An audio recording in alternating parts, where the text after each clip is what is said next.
오늘 말씀을 시작하면서 한 권의 책을 소개해 드리려고 하는데요. 유인물 보시면 1번에 보면 나와 있어요. 상처 입은 치유자.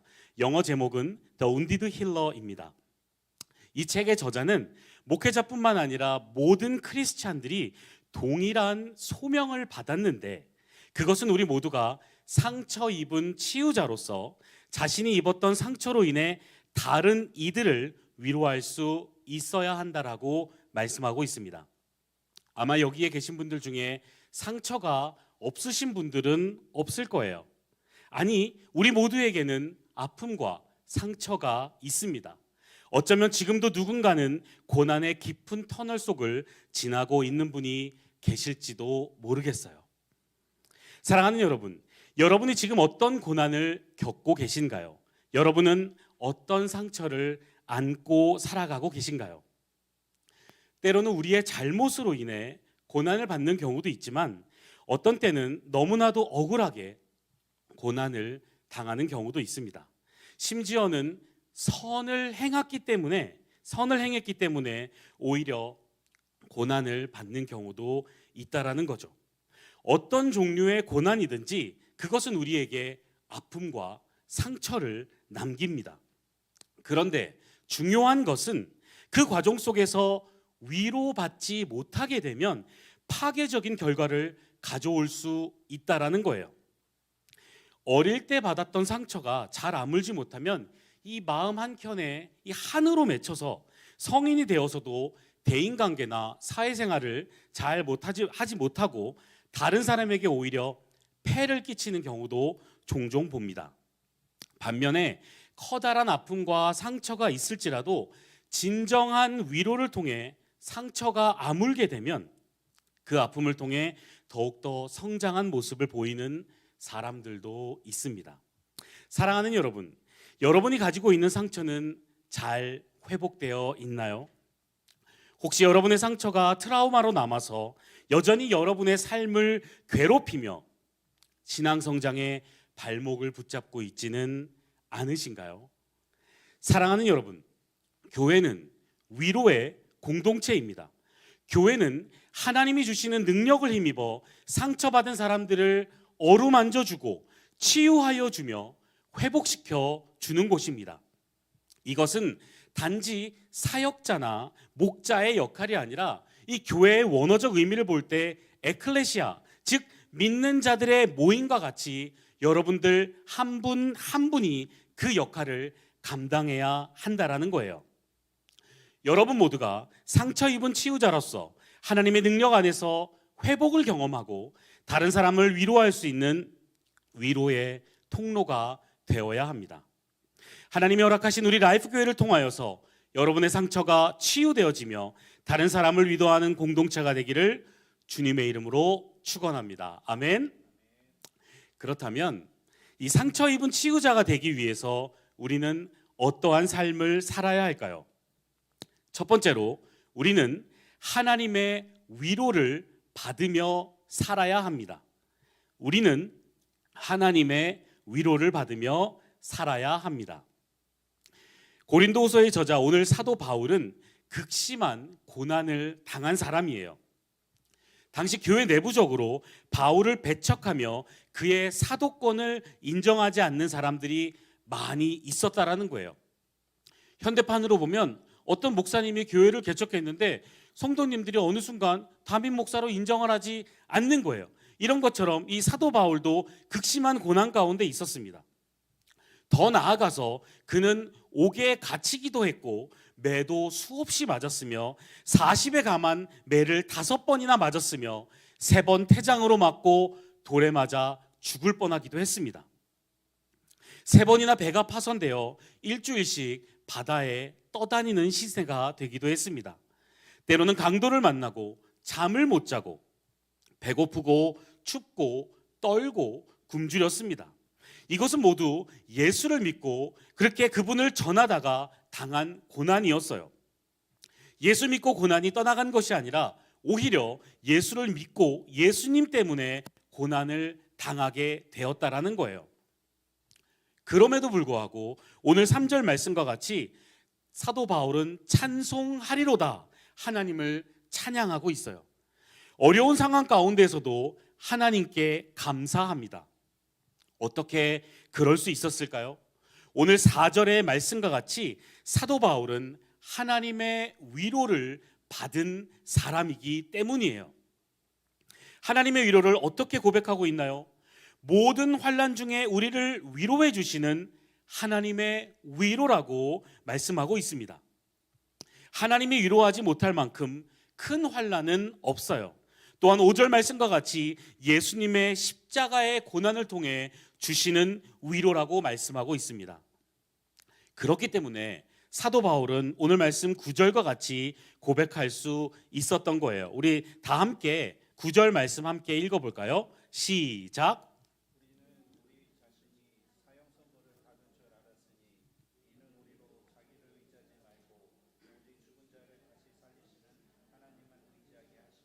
아멘. 어제 저녁에 설교를 이제 마무리하다가 이제 윤우가 제 막내가 이제 놀고 싶어 하길래 같이 산책을 나갔어요. 윤우하고 이제 같이 자전거를 타면서 동네 한 바퀴를 걸었습니다. 이 윤우를 자전거에 태우고 뒤에서 밀어주면서 동네 한 바퀴를 걷고 있는데 윤우가 나름 진지하게 자전거를 타고 있는 거예요. 이 발도 안 닿는데 어떻게든 페달을 한번 굴려보려고도 하고 또 핸들을 이리저리 움직이면서 마치 자기가 운전하고 있는 것처럼 신나게 자전거를 탑니다. 사실 운전은 윤우가 하는 게 아니라 제가 하는 거죠. 뒤에서 핸들로 이렇게 움직여주면은 자전거가 움직이거든요. 짧게 한 바퀴를 돌고 집으로 돌아왔더니 윤우가 너무 아쉬워해요. 그리고 자전거에서 안 내리려고 하는 겁니다. 더 타고 싶다라는 거죠. 그래서 동네 한 바퀴를 다시 돌았습니다. 울퉁불퉁한 길도 걷고 또 위험한 차도도 열심히 운전하고 있는 이 윤우를 보고 있으니 찬양 한 곡이 떠올랐어요. 여러분들이 다 아는 곡인데 이 곡이에요. 나의 등 뒤에서 나를 도우시는 주, 나의 인생길에서 지치고 고나여, 계속 부르면 힘들겠죠? 매일처럼 주저앉고 싶을 때 나를 밀어주시네. 2절 가사는 이렇습니다. 나의 등 뒤에서 나를 도우주시는 주, 평안히 길을 갈 때 보이지 않아도 지치고 고나여 넘어질 때면 다가와 손 내미시네. 3절 나의 등 뒤에서 나를 도우시는 주, 때때로 뒤돌아보면 보이지 않아도 잔잔한 미소로 바라보시며 나를 재촉하시네. 일어나 걸어라 내가 새 힘을 주리니 일어나 걸어라 내 너를 도우리. 이 찬양이 생각이 나는 거예요. 우리 인생의 길 가운데에도 이 고난이 닥쳐오고 상처를 받게 될 때 왜 나만 겪는 고난이냐고 주님을 원망할 때에도 하나님은 여러분을 그곳에 홀로 남겨두지 않으십니다. 우리의 주님은 늘 우리와 함께 계시고 우리를 응원하시고 우리를 응원하고 계신다라는 거예요. 늦둥이가 생기니까 이제 계속적으로 윤우를 통해서 많은 묵상들이 이루어지는 것 같아요. 아내한테 늦둥이를 낳아줘서 얼마나 고마운지 모르겠습니다.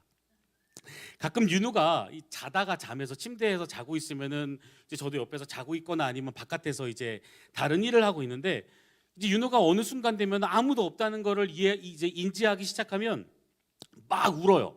그러면 일어나서 꼭 안아주는데 울음을 그치지 않으면 이제 불도 켜고 이제 이렇게 말을 합니다. 윤우야, 아빠 여기 있어, 눈 떠봐. 근데 윤우가 눈을 뜰까요? 막 울기 시작하면 눈을 절대 뜨지 않아요. 오히려 더 눈을 꼭 감고 계속 웁니다. 절대 눈을 뜨지 않고 계속 울어요.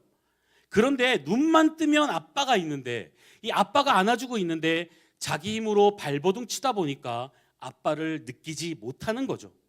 사랑하는 여러분, 여러분이 힘들 때 위로의 하나님이 여러분과 함께 계십니다.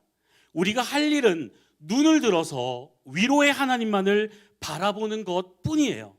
눈을 꼭 감은 채 여러분의 힘으로 이겨내려고 발버둥 치지 마세요.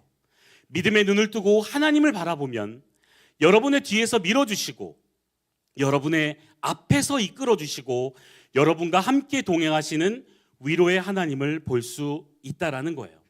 사랑하는 여러분, 여러분은 위로의 하나님을 만나셨습니까? 하나님의 위로를 받고 마음의 상처가 회복되셨나요? 지금도 여전히 마음 가운데 큰 고통을 안고 홀로 괴로워하시는 분들이 지금 이 시간 이 자리에 계시다면 오늘 말씀을 통해 다가오시는 주님께 여러분의 마음의 상처를 내어 보이고 온전한 치유를 받기를 소망합니다. 10절 말씀 다시 한번 읽어볼까요? 1장 10절 말씀입니다. 시작.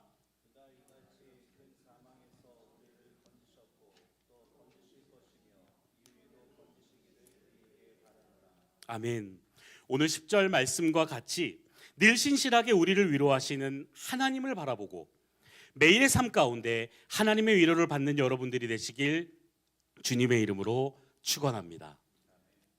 상처 입은 치유자가 되기 위해서 우리는 어떠한 삶을 살아야 할까요? 첫 번째는 우리는 하나님의 위로를 받으며 살아야 합니다. 두 번째는 우리가 받은 위로를 통해 다른 사람을 위로하며 살아야 합니다. 우리가 받은 위로를 통해 다른 사람을 위로하며 살아야 합니다. 우리를 위로하시는 하나님은 우리가 다른 사람을 위로하는 위로의 통로가 되길 원하신다라는 거예요. 교회는 상처가 회복된 사람이 고난 가운데 있는 사람들에게 다가가서 그들의 상처를 싸매어주는 위로의 공동체가 되어야 한다라는 거예요. 4절 말씀 다시 한번 같이 읽어볼까요? 시작. 우리의 모든 환난 중에서 우리를 위로하사 우리로 하여금 하나님께 받는 위로로서 모든 환난 중에 있는 자들을 능히 위로하게 하시는 이시로다. 아멘. 이 유인물 4번 사진을 보시면 메타버스, 디지털 지구에 올라타라라는 사진이 아마 보이실 거예요. 장기간의 코로나를 겪으면서 이제는 온라인 시대를 넘어서 가상 증강 세계, 즉 초월을 의미하는 메타와 우주를 의미하는 유니버스를 합성한 신조어 메타버스 시대라고 합니다. 여러분들 중에 이제 초등학생 혹은 좀 중학생 자녀를 둔 부모님이라면 아이들이 게임하는 로블록스라는 게임을 아마 잘 아실 거예요. 이게 대표적인 메타버스입니다.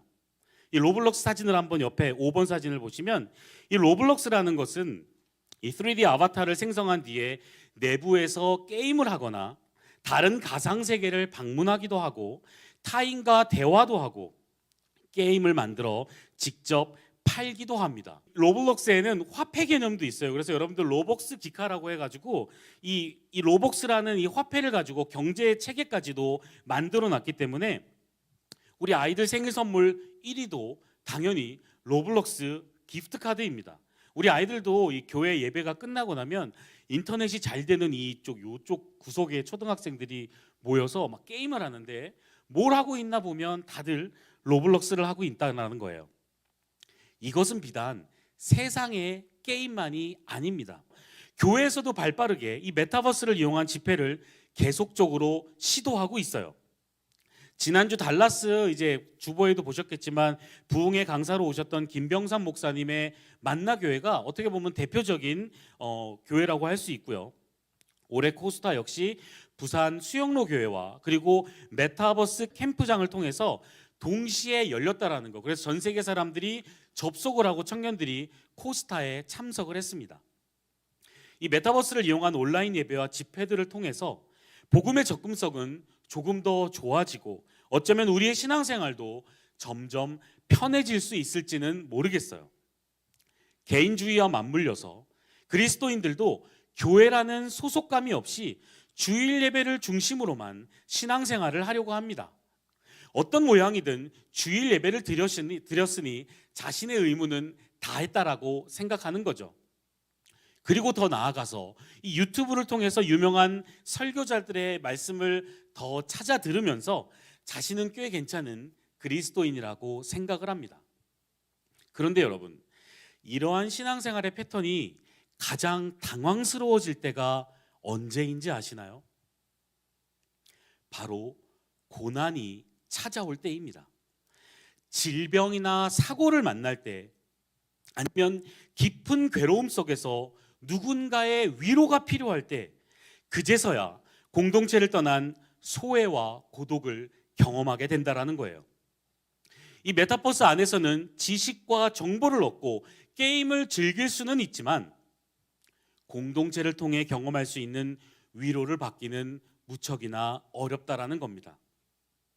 사도 바울은 오늘 말씀을 통해서 자신을 위로하신 하나님이 그 위로를 통해 모든 환난 중에 있는 자들을 위로하시는 하나님이라고 말씀하고 있습니다. 다시 말해서 나 혼자 위로를 받고 끝나는 것이 아니라 그것을 통해 다른 사람을 위로해야 한다는 거예요. 6절에서 다시 한번 위로의 통로, 즉 상처 입은 치유자가 되어야 된다라고 말씀하고 있습니다. 세상 사람들은 이 상처를 회복하지 못하면 그것이 트라우마로 남아서 같은 상황이 발생했을 때 이 당시의 감정들이 살아나서 심리적으로 불안감을 느끼며 힘들어합니다.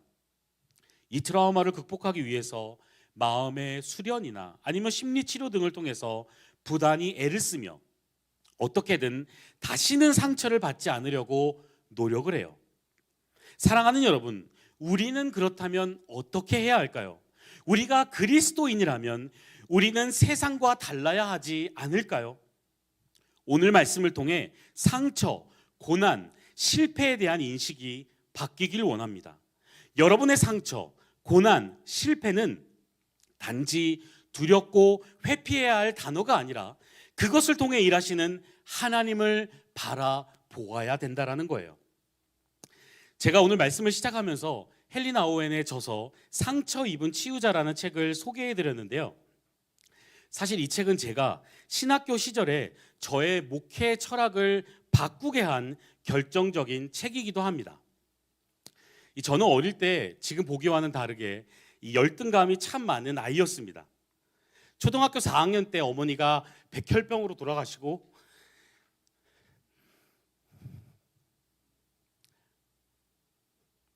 죄송해요.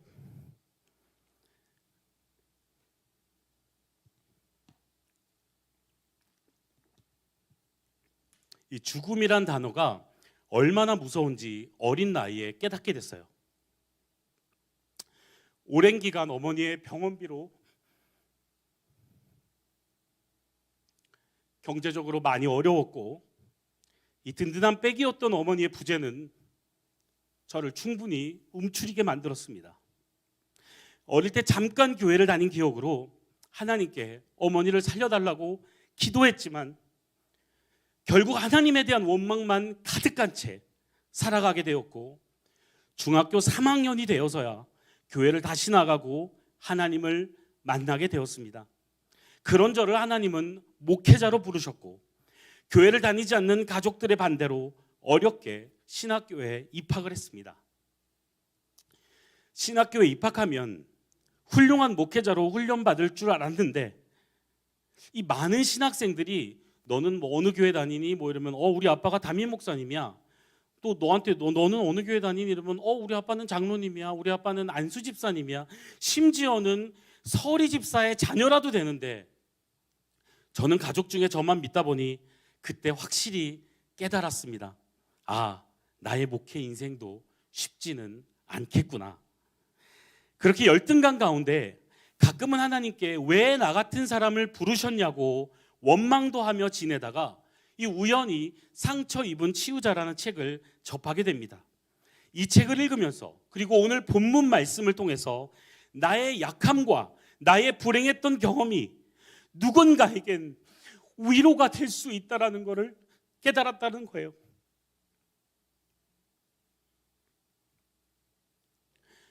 저는 신학교에 입학을 하면 목회라는 것은 하나님의 말씀을 바르게 선포하기만 하면 된다라고 생각을 했어요. 그런데 이 책을 읽고 또 하나님의 말씀을 묵상하는 가운데 이제 경직된 생각에서 벗어나서 어떻게 하면 힘들어하는 성도들을 위로하고 격려하고 하나님 말씀 가운데 바르게 온전히 서게 할 수 있을지에 대해서 좀 더 고민을 하게 되었습니다. 상처 입은 치유자의 뜻을 깨달았을 때 그때까지 가졌던 열등감들이 완전히 사라져 버렸어요. 오히려 나의 약함에 감사하게 되었습니다. 하나님께서는 좀 더 구체적인 사역을 위해서 신학과 상담을 공부하게 하셨고 지금도 계속해서 공부를 하고 있습니다. 오늘 말씀을 통해 저에게 변화된 것이 있다면 고난을 대하는 자세라는 거예요. 과거에는 고난이 이 나의 부족함이 열등감으로 표출되었다면 이제는 하나님이 나의 약함을 통해 일하심을 기대하게 됩니다. 제 아내가 저에게 가끔 이런 말을 해요. 당신은 열등감이 하나도 없는 사람 같다고. 왜 아무것도 없는데 그렇게 잘났냐 이거죠. 이렇게 생각이 근거 없는 자신감을 갖고 있다라고 얘기를 해요. 네, 저에게는 열등감이 없습니다. 왜냐하면 나의 약함을 통해 일하실 하나님을 바라보기 때문입니다. 말씀을 맺으려고 합니다. 오늘 우리는 상처 입은 치유자, 즉 위로의 통로가 되어야 함을 함께 나누었는데요. 상처 입은 치유자가 되기 위해서 우리는 어떠한 삶을 살아야 된다라고 나누었나요? 첫 번째로 우리는 하나님의 위로를 받아야 합니다. 내가 먼저 하나님께 위로를 받아야 돼요. 두 번째로 우리가 받은 위로를 통해 다른 사람을 위로하며 살아야 된다라는 거예요. 찬양팀 올라오시고요. 사랑하는 여러분, 여러분은 어떤 고난을 겪고 계신가요? 어떤 아픔 속에서 주저하며 계신가요? 경제적인 어려움이 있으신가요? 여러분의 그 어려움이 다른 사람을 위로할 수 있습니다. 가정에 어려움이 있으신가요? 여러분의 그 어려움이 다른 사람을 위로할 수 있어요. 신분의 어려움이 있으신가요? 여러분의 그 어려움이 다른 사람을 위로할 수 있어요. 질병의 어려움이 있으신가요? 여러분의 그 어려움이 다른 사람을 위로할 수 있습니다. 관계의 어려움이 있으신가요? 여러분의 그 어려움이 다른 사람을 위로할 수 있다라는 거예요. 다른 말 필요 없어요. 힘들어하는 자가 있다면 그에게 다가가 같은 경험을 한 자로서, 내가 먼저 회복된 자로서 먼저 끌어안고 같이 울어주기만 해도 힘들어하던 그 사람에게 하나님의 위로를 전할 수 있다라는 것입니다. 오늘 말씀을 통해 위로의 하나님을 경험하기를 소망합니다. 상처가 회복되기를 원합니다. 아직 회복되지 않은 상처가 있다면 오늘 이 시간 성령의 능력 안에서 회복되는 역사가 있기를 바랍니다. 그리고 그 회복의 경험을 통해 상처 입은 치료자로 지금도 어딘가에서 힘겨워할 그 누군가에게 다가가 위로의 하나님을 전할 수 있는 여러분들이 되시길 주님의 이름으로 축원합니다. 오늘 이 시간 함께 찬양할까요? 오늘 약할 때 강함 대신에 라는 찬양인데요, 우리의 약함을 강함으로 만들어주시고 또한 상처 입은 치료자로서 내가 받은 그 강함을 가지고 전할 수 있는 믿음의 고백을 우리 이 시간 함께 하길 소망합니다. 우리 약할 때 강함 대신에 함께 찬양하겠습니다. 약할 때 강함 대신에 나의 보배가 되신 주 나의 모든 것, 주 안에 있는 보물을, 주 안에 있는 보물을 나는 포기할 수 없주. 나의 모든 것, 모든 것 십자가 죄사하셨네, 십자가 죄사하셨네. 주님의 이름 찬양해. 주 나의 모든 것, 쓰러진 나를 다시 세우고, 쓰러진 나를 세우고 나의 빈잔을 채우네. 주 나의 우리 그 주님의 이름을 선포하길 소망합니다. 예수 어린 양, 예수 어린 양, 존귀한 이름. 예수 어린 양, 예수 어린 양, 존귀한. 우리 다시 한번 찬양합니다. 약할 때 강함 대신에, 약할 때 강함 대신에 나의 보배가 되신 주 나의 모든. 우리 주님만을 붙들며 위로의 하나님을 만나길 소망합니다. 주 안에 있는 보물을 나는 포기할 수 없네. 주 나의 모든 십자가 죄사하셨네. 십자가 죄사하셨네. 주님의 이름 찬양해. 주 나의 모든 것. 쓰러진 나를 세우고 나의 빈잔을 채우네. 주 나의 모든 예수 어린 양. 예수 어린 양 존귀한 이를. 예수 어린 양. 예수 어린 양. 우리 마지막으로 다시 한번 찬양합니다. 예수 어린 양. 예수 어린 양 존귀한. 이 시간 하나님 우리 가운데 상처가 있다면 하나님 회복시켜 주시고, 우리가 다시 상처 입은 치료자로서 하나님 앞에 나아가는 우리 모두가 되어질 수 있도록, 결단하는 이 시간 되어질 수 있도록 아버지 하나님 붙잡아 주시고 인도하여 주시옵소서. 우리 함께 주여 외치고 기도합니다. 주여. 아버지 하나님, 오늘 말씀을 통하여 하나님 우리 가운데 있는 상처와 우리의 부족함들이 하나님 다시 하나님이 사용하실 것임을 우리가 한번 배우고 우리가 다시 한번 고백합니다. 우리 가운데 있는 아픔들 하나님께서 위로하여 주시고 싸매어 주셔서 다시금 아버지 회복된 마음으로 남들에게 또한 하나님의 사랑을, 하나님의 위로를 전할 수 있는 우리 모두가 되어질 수 있도록 아버지 하나님 붙잡아 주시고 인도하여 주시옵소서. 그리하여 우리 라이프교회 공동체 가운데 하나님 힘들어하며 지쳐하는 영혼들 없게 하여 주시옵고, 하나님의 사랑으로 아버지 그들에게 다가가 아버지 위로하며 상처를 함께 아파할 수 있는 우리 모두가 되어질 수 있도록 아버지 하나님 붙잡아 주시고 인도하여 주시옵소서.